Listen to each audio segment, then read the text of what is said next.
Hello everyone, this is Tarneet Singh and I represent Modern Mali. I must admit that today I'm making my first vlog on YouTube and I'm super excited about it. Now, as you can see, a lot of snake plants behind me, and this is what today's video is about. I'll show you ways of multiplying snake plants, means how you can get a lot of pups without doing much effort. And this will take place with some live examples.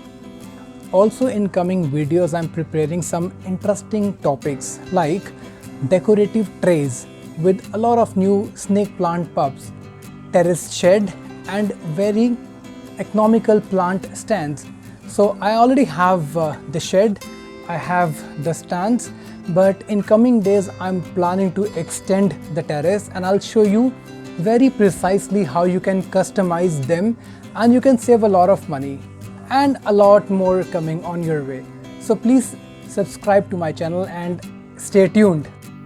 Snake plant, one of the most common and popular houseplants.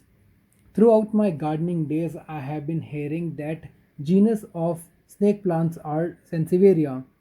Really? No, a big no. Because in 2017, the snake plant group was added to the Dracena genus. So we will quickly cover the care part, how to get a lot of pups with no effort, and some unheard yet interesting stories about them. So let's start the care part. Sunlight. They grow faster in bright, indirect sunlight, but they will survive in lower light also.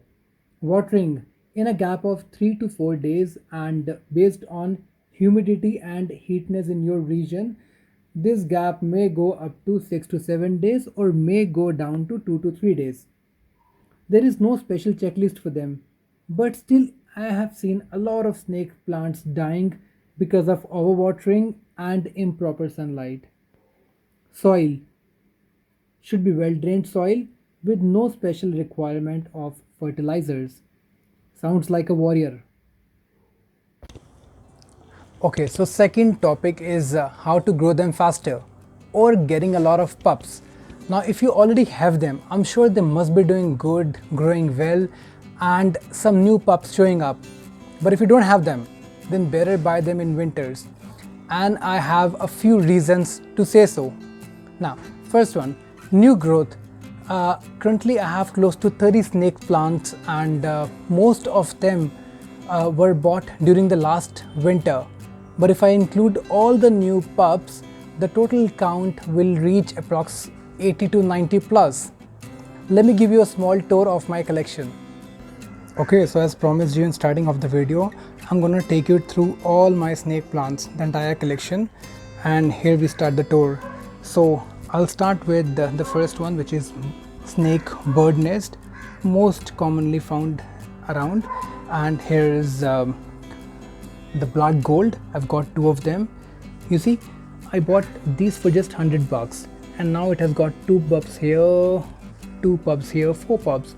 You can make out the price has gone down to just $20 on an average. Here's my blackjack. Here's my favorite, that's gold flame, and here is the most common again, which is snake Loranti. And in next row here you can see snake gold, snake twisted sister. I'm liking it. And here I've got four snake moonshine. You see, each one of them has got at least two pups. Yeah.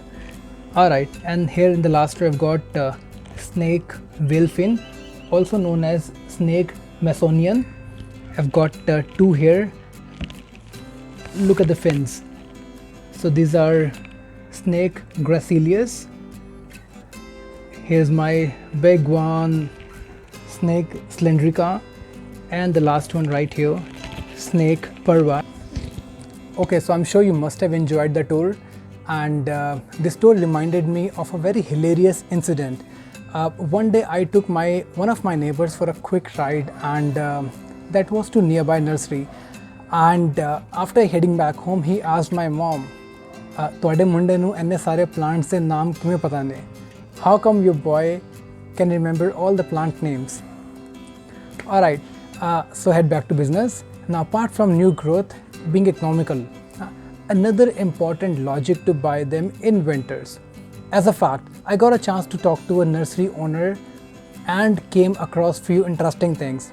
Firstly, during winters, most of the nurseries and customers are inclined on flowers, and prices of these snake plants go slightly down. One. Second, and they do need space to display winter plants, and they may end up selling snake plants at cheaper rates. Okay, so here you can see another example of fetching a good deal. One of my favorite ones, this is called snake whalefin. So this is one of the most rarest plant and very expensive one also. When I was buying them during the last summer, I was getting these two fins for approximately 900 rupees. But I managed to buy the same plant during the last winter in month of December for just 500 rupees. Now with these two new fins and then 3 pups coming along, the average price has got down to just 100 rupees. Sounds like a good deal. Okay, so finally in last part of this video, I'm discussing few constraints which are holding you back from not buying plants. Budget, okay. At times even I feel like overspending, and that's why I have decided a budget for myself, which I track very closely. I buy cheap plants at the starting of the month and expensive ones with a leftover part. Space constraint? Come on, if you like all the shades of green, there is no thing called shortage of space. I'm sure you'll make or you manage the space. Lastly, objection by your parents or partners. Okay, well, here's a tricky one, and the answer to it is start gifting. I gift good plants to my mother-in-law. She is happy, my wife is happier. But you know what, jokes apart, yeah, if you're buying plants, especially snake plants, and a lot of pups are coming up, so I'm sure you can start gifting them. Will make sense. So hope you liked the video, and please do click on like button on account of some encouragement.